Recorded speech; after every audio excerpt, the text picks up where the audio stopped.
How's it going, everybody? I'm the best there is, the best there was, the best there ever will be. There have been none before me, and there'll be none after me. Therefore, I am the one and only Jake Covey, and welcome to Wrestling Made Simple. We got an action-packed week, starting with the news of the week, followed by a SmackDown review, and then a review of 2022 Crown Jewel.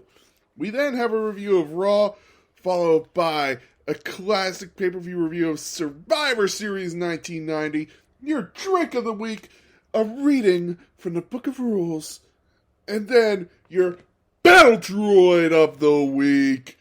But let's get into the news this week. It's sad news for R-Truth, as R-Truth has tore a quad at his taping of NXT against Grayson Waller. He will unfortunately, according to Wrestling Observer, be out of action for a long time. He is 50 years old now, so, doesn't heal like it used to. I wish a speedy recovery to R-Truth. He's one of my favorite superstars. Always makes me laugh. Always makes me smile. So, you know what? Shout out to R-Truth. Hopefully he gets better soon. And let's focus on the real reason MVP couldn't attend Crown Jewel. Now, for those of you who don't know, MVP was on SmackDown this week. It was a pre-taped episode since most of the talent was already in Saudi Arabia, so they pre-taped it after the week before's episode of SmackDown. MVP made an appearance where he was running Power Slam, by Braun Strowman, but apparently, the reason he could not go to Saudi Arabia is because he is a former Muslim who converted to atheism. For those of you who don't know, atheism is basically believing in no religion, while Muslim is the dominant religion in the Middle East. Apparently, in Saudi Arabia, it is a crime punishable by death for those who convert away from Islam. So they kind of wrote MVP off to save MVP's life. Wow, that's actually pretty amazing. Now, let's look at some great news, as Crown Jewel has become a 7-figure viewership on Peacock in the US. 7 figures. Holy fuck. That's amazing. Bravo to WWE for that one. It is their most viewed international premium live event in WWE history. According to most people, the Crown Jewel has sold out, or I believe it's actually, all their shows in Saudi Arabia has sold more tickets and made more money than every WrestleMania ticket combined, adjusting for inflation as well. Wow. Pretty lucrative deal for WWE. I'll give them credit where credit's due, man. Great lucrative deal. Let's move on to SmackDown as we go away from the news, as SmackDown kicked off with a really cool no DQ match between Liv Morgan and Sonya Deville. It actually had Liv Morgan. One of the spots I loved was Liv Morgan holding onto the ropes as Sonya tried to bring them both through a tape. Actually, more suplex Liv through a table. Liv finally let go of the ropes and forced her own body through the table. So bravo, Liv Morgan. That's a very, very smart in-ring psychology there. Awesome move by Liv Morgan. After this, we get a backstage segment where Xia Li mocked Emma for losing to Ronda Rousey last week and called her weak. Emma just responded with some action. She punched Xia Li in the face. You know what? I like Emma being back. They didn't give her the proper reaction, in my opinion, for when she came back to SmackDown, so I feel she deserved a bit more. I'm happy that Emma is back in WWE. We then get another banger of a match of LA Knight versus Ricochet. This was a very cool match. LA Knight really showing up. Ricochet doing everything he can to win the match. These two had some great in-ring chemistry. I wish we could have seen them more together in NXT, but Ricochet was already on the main roster. Great job by these two. LA Knight picks up the win. I really do like this. We then get Bray Wyatt in a backstage segment talking about how he hates himself, how he really can't go on, but he'll do what he has to, being back in WWE. And then we get a backstage worker interrupting him, basically, and Bray just lost on him. and told him to stare in his eyes and apologize. Of course the guy did, because it's Bray Wyatt. I would be scared of them too. We then get a backstage segment with the Usos where Jay is still not accepting Sami Zayn. I don't know why, man. Besides basically winning a title, Sami Zayn has done everything he can for her bloodline. At this point, Sami's just got to look at him. What the fuck do I got to do, man? I know I ain't blood, but damn it, I fought hard for you, man. I've taken a lot of hits for you. So you know what? Fuck it. I've done everything I can. Although the Usos went to the ring and said they will retain their titles at Crown Jewel and become the longest reigning tag team champions of all time, the New Day then came out and said they will not let their record go softly into the good night. So the Usos have a challenge for next week's SmackDown if they win at Crown Jewel. The Brawling Brutes then came out and attacked the Usos. The New Day joined in, but Sami and Solo came down to make the save just to show off how strong Solo is. He took a brunt with the Shillelagh and was still able to put down Butch. So, very cool way to really put on Solo. We then get Shayna Baszler versus Natalya with SmackDown Women's Champion Ronda Rousey. Ronda Rousey was at ringside for this match. Shayna Baszler would actually hit a running knee on Natalya and broke her nose and busted her open. Apparently, this is WWE's way of writing her off for 3 or 4 months so she can go deal with other injuries.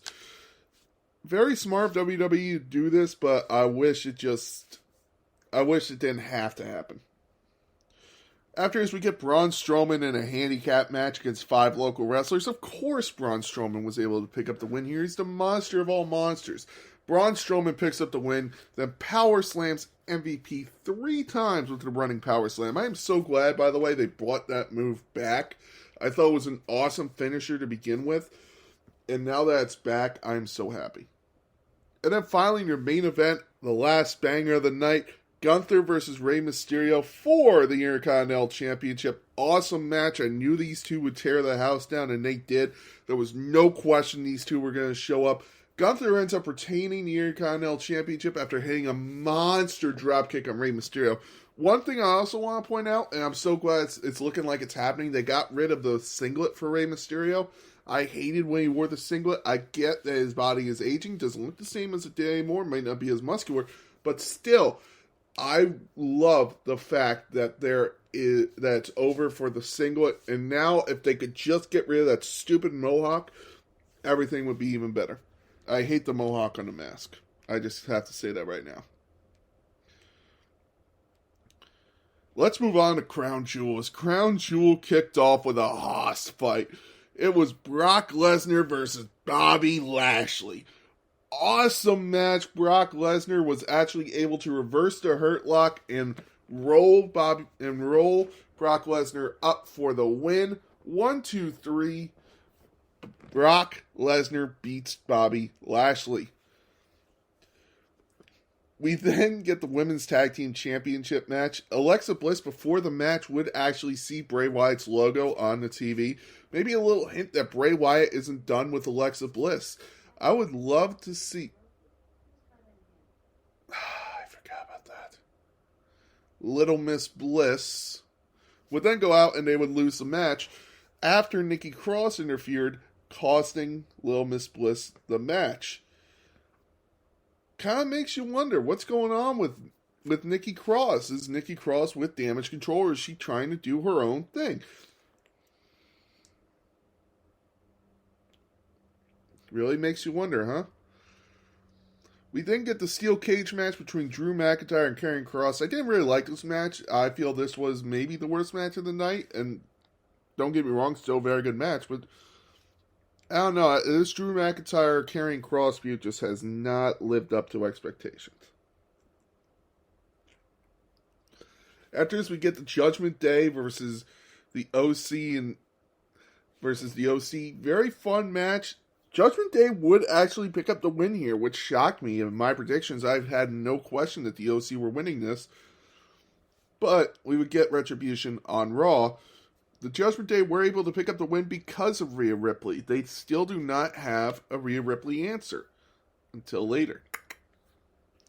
After this, we got Braun Strowman versus Almas, which I actually thought was a sleeper match, and I was correct. I enjoyed this match. People are giving it shit because Braun Strowman talked about on Twitter about people doing flips and everything, and says he's not a fan of it. He's more of a fan of just a strong wrestler, which you can't blame. That's what he is. That's like me saying I'm not a fan of skinny people because I'm a fat guy. You know? You can't get pissed at people for being who they are. Sorry about that noise. It's just me plugging this in. Ugh, should have done this before, but I'm an idiot. Anyway, Braun Strowman was able to pick up the win over Almas. The only problem I have with this match, it was actually something WrestleMania pointed out, is the fact that it took one running power slam to beat Almas. So it makes you wonder, is that move gonna be the strongest move in Braun Strowman's arsenal because of that? Or is it just a lucky punch? It makes you wonder about that, doesn't it? Anyway. After this, we get the match for the Undisputed Tag Team Championships. Another banger here. The Usos really put on a fight against the Brawling Brutes. I really enjoyed the Usos hitting the splashes, hitting the super kicks, and the Brawling Brutes being able to kick out of them. I really like them trying to hit the white noise for the win. This was really a fun match. Probably the match of the night, in my opinion. Definitely one of them. After this, we get the last woman standing match for the Raw Women's Championship. Bianca Belair versus Bayley again. Did you ever have any doubt this was going to be a great match? But they were very smart in not having him go into the crowd, because even though the crowd has accepted women's wrestling, I'm sure that there's still those extremists out there who really don't want this to happen in their city or in their country. So, it makes you wonder, when will they be accepted? But at the same time, WWE was able to perform with this match, and they did a great job. Bianca Belair retaining after pushing Bayley under the ring post, stuck in a ladder, which looks like she could get out of it. I thought she would, but I don't know. After this, we get a Bray Wyatt promo, and I gotta point out that WWE did something awesome of having the drones in the sky that they had at WrestleMania 37, which I really loved. I even pointed out to my friend who is not a wrestling fan, never will be, but I was watching this at my work, and my buddy came in, and he sat down and watched it with me, and he saw the really cool drones, and he went, wow, that truly is unbelievable. Wyatt say he wants to rewrite the ending of his story. He says he's ready he said no one loves him, people only love the idea of him. But that's when Uncle Howdy appeared, questioning Bray, and claimed that Bray's not willing to go far, but he wants to remember how good it feels to give in and put on the mask. So I thought that was a very cool promo. It really makes me wonder, when will Bray Wyatt wrestle his first match? And who will it be against?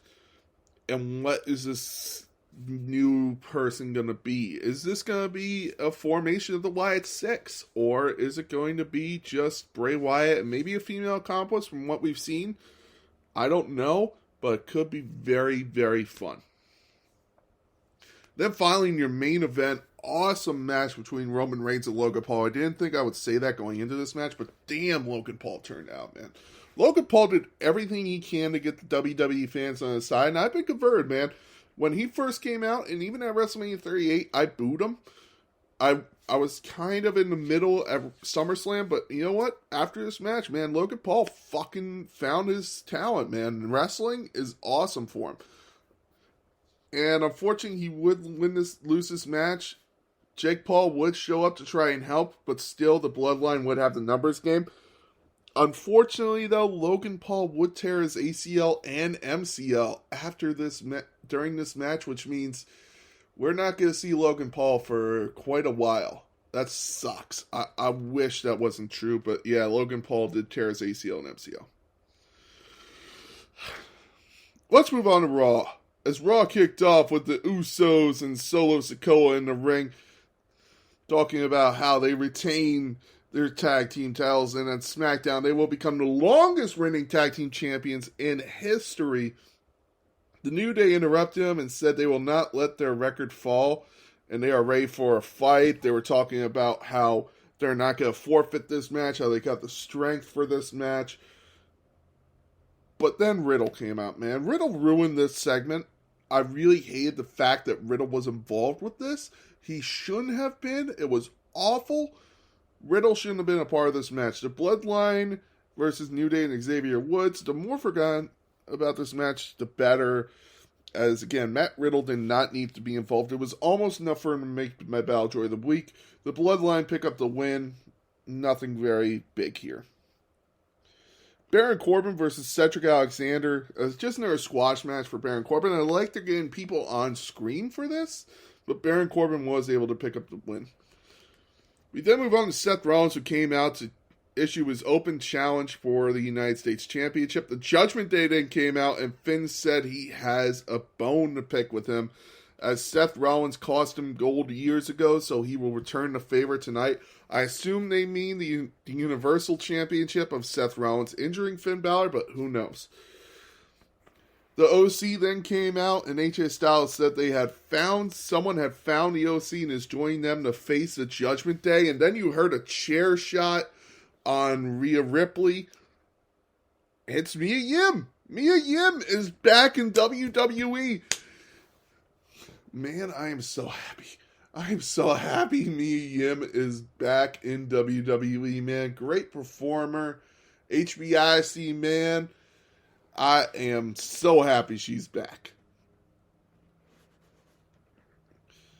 We then get Otis versus Elias and kind of a blow-off. I don't know if this is a blow-off to their feud or what it is, but Otis was able to pick up the win over Elias. Good on Otis. They're really pushing him as a monster heel, which is why I think he should be. We then get Raw Women's Champion Bianca Belair, Asuka, and Lil Miss Bliss, I've learned. Calling out Damage Control, Io Sky and Asuka, by the way, completely argued in Japanese, and there is a Twitter translation of it. You can find it off of Bleacher Report and all that stuff. It is hilarious. To see these two arguing and then you see the subtitles on the bottom, fucking priceless. It was then announced that they have a challenge for War Games. Someone has to do that, I'm sorry. War Games, man, that's why I miss William Regal. Nikki Cross came out and officially joined Damage Control after attacking Lil Miss Bliss. So it's official, Nikki Cross is part of Damage Control. We then get a match between Mr. Money in the Bank Austin Theory and Shelton Benjamin. Again, I'll give a shout out to Triple H. He's showing everybody off. Everyone is a part of these matches. I really do like that everyone is really becoming a part of Raw. Mr. Money in the Bank Austin Theory was able to pick up the win. Very cool to see for Theory. I'll get into him later on in the show. We then get The Miz claiming Johnny Gargano lied about Dexter Lumis last week. The Miz said that Johnny lies and made his father not even believe him.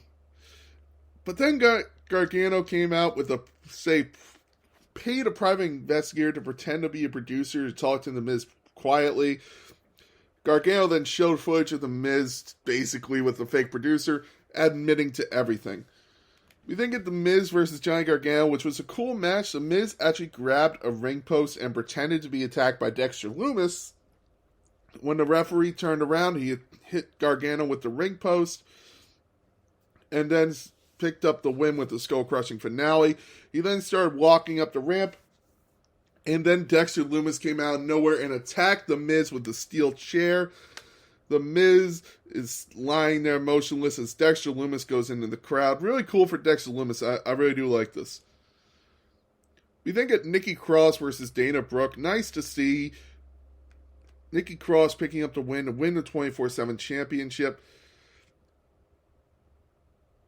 It was after, though, that people are talking about as Nikki Cross threw the 24/7 title in a trash can, possibly retiring it. Hasn't been featured on TV anyway. But I would still like to see them turn that title into the more of the Women's Intercontinental Championship title.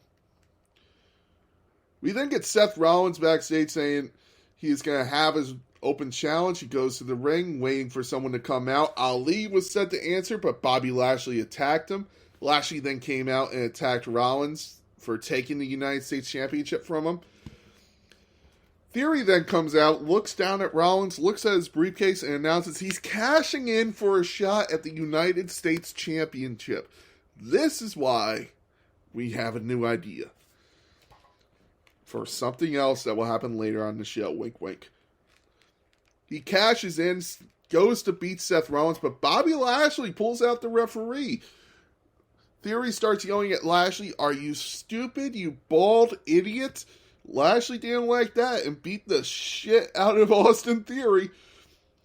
Seth Rollins then hits the stomp, rolls over, covers Theory. 1, 2, 3.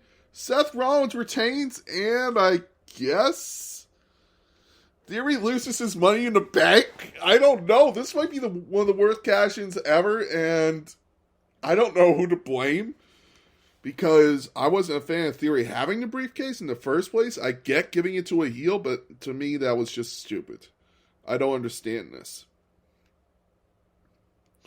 Let's move on to Survivor Series, ladies and gentlemen.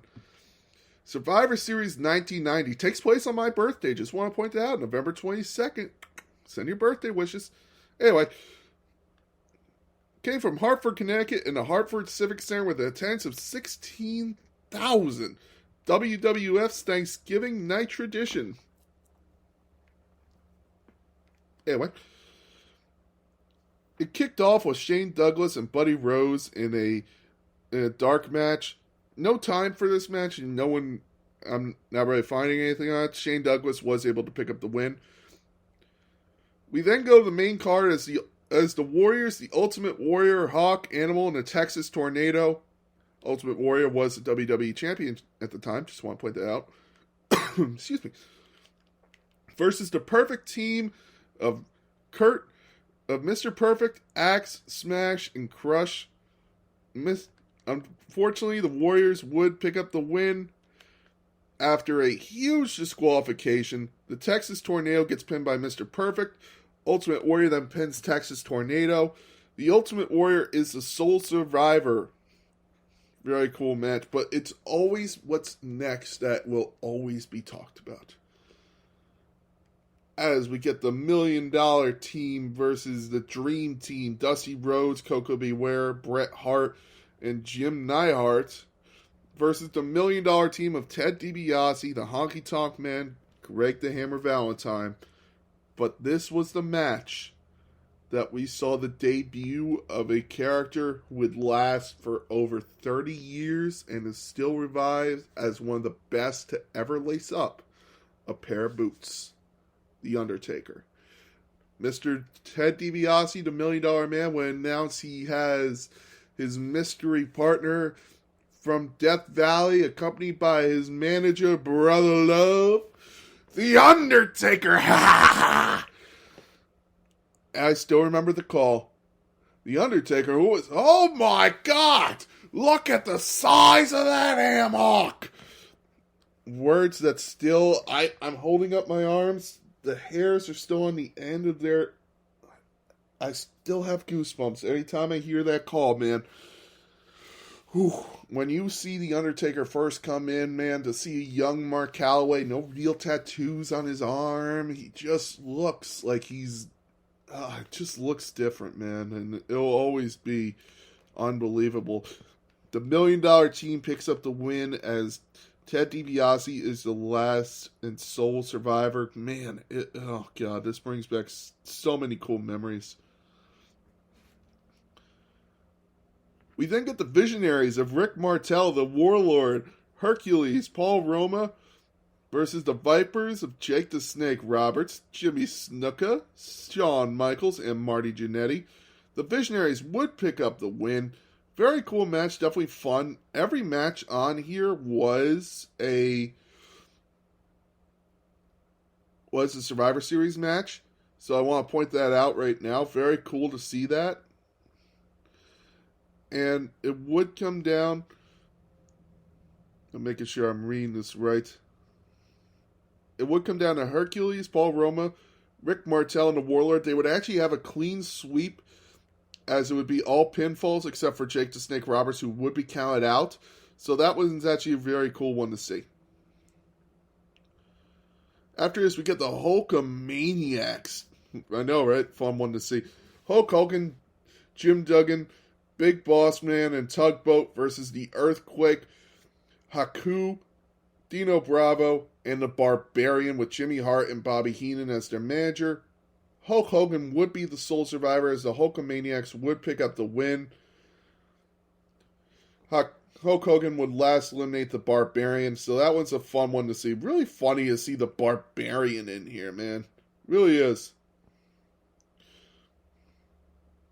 We then get the alliance of Nikolai Volkov, Tito Santana, Luke and Butch versus the Mercenaries, Sergeant Slaughter, Boris Zokov, Sato, and Tatanka, with General Adrian. God, I can never say this. With General Adnan, and Mr. Fuji. I can't never say that right. I don't know. The Alliance would pick up the win as your sole survivor would be Tito Santana. And then we move on to your main. These were all fun matches. I just want to say that right now, but they would always decrease in time. You would have 14 to 13, and then would go up to 17, and then back down to 14, then back down to 10, and your last match would go down to 9 minutes. As you could tell, they were starting to run out of time. Your last match would be a 3-on-5 Survivor Series match. It would be Hulk Hogan, The Ultimate Warrior, and Tito Santana versus Ted DiBiase, Rick Martel, The Warlords, Hercules, and Paul Roman. So basically, it would be all the winners of the heel teams versus all the winners of the face in the main event. Your sole survivors would be Hulk Hogan and the Ultimate Warrior, as Tito Santana would be eliminated by Ted DiBiase, and then you would have a pinfall of Paul Roma, then Rick Martel gets counted out, then Hulk Hogan eliminates Ted DiBiase, and then Hercules gets eliminated by the Ultimate Warrior. Very fun to see that. I want to point out your commentators, by the way, were Gorilla Monsoon and Roddy Piper. Roddy Piper was the one who said, "Look at the size of that ham hock." So that was actually, I think that was a very fun commentary crew, so I really liked that crew. This pay-per-view has definitely, it's a great Survivor Series, and as we're in Survivor Series month of November, it always brings back fun memories to watch this pay-per-view. So if you're looking for a fun one, watch this. I also would be remiss if I didn't mention halfway through the pay-per-view, we got the debut of another superstar who has made their history, but for all the wrong reasons, the Gobbledygooker. Yeah, unfortunately, so this is a funny story of The Undertaker told, is that he thought he was going to be the Gobbledygooker. That's what he thought he was going to be, but it was revealed to him by Vince McMahon. He says, "No, we're calling you The Undertaker." Ah! And he was so relieved. He goes, "Oh, thank God, I thought it was coming out of that egg." So I just want to point out that I love that. I thought that's hilarious.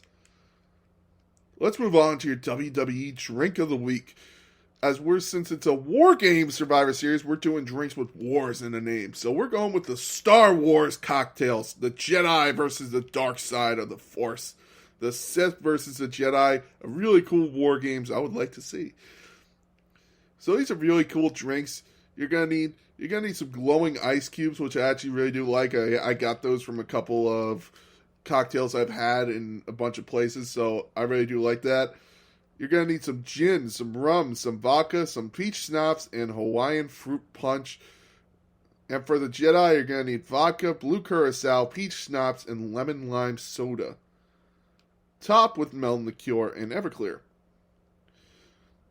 So for the Jedi, you're going to take the 3 glowing ice cubes, put them in a glass, and then you're going to pour in the vodka, blue curacao, peach schnapps, half an ounce of each, 2 ounces of lemon lime, and then you're going to top it with melon liqueur and Everclear. I want you to make sure this is a hard drink, so be prepared. And for the Sith, you're going to do half an ounce of gin, rum, vodka, and peach schnapps, and then your 2 ounces of Hawaiian fruit punch, top with black vodka and Everclear mix. You're going to pour that all into the glass with the 3 glowing ice cubes. Add some blueberries to the Sith and add some lime to the Jedi, so you have the black and the green. Very fun drinks, awesome to see. Please drink responsibly. Do not drink and drive. Do not overconsume on alcohol. And Do not drink if you are under 21 in the United States. And now we're reading from the Book of Rules. Money in the Bank cash-ins. The Money in the Bank briefcase holder can hold the briefcase for up to 1 year, and in the briefcase is a guaranteed World Contract Championship match. A reading from the Book of Rules. I bring that up because it's time for the Battle Droid of the Week. This is easy for me. The Battle Droid of the Week is Austin Theory. Austin Theory has really done nothing. I know you should blame Triple H for this, but I'm doing this in kayfabe. I'm blaming Austin Theory because Austin Theory really gave me nothing as Mr. Money in the Bank. Really was just a cowardly heel. Really made me see nothing in him. I understand why Triple H didn't really see anything for him in NXT. Why he put him in the way. Why that was all just part of building up Johnny Gargano instead of building up Austin Theory. Helped build up Theory a bit, but at the same time, I really still didn't like Theory, and when they brought him back to the main roster, I kind of thought it was a mistake, but I'm like, you know what? I'll give this kid the benefit of the doubt. Maybe he could show up and perform. He didn't. I did not feel anything when watching Theory, man. Theory just did nothing for me. So you know what? For that, Theory, you are the Battle Droid of the Week. Congratulations. Uh-oh. Ladies and gentlemen, thank you very much for listening. I have been the big guy. This has been Wrestling Made Simple. We may take a break next week as I will be away, taking a much needed recess to refill my mind and rebuild my body. So thank you very much for listening. I'll let you know if there will be an episode next week on Twitter. Have a great day. I've been the big guy, and this has been Wrestling Made Simple.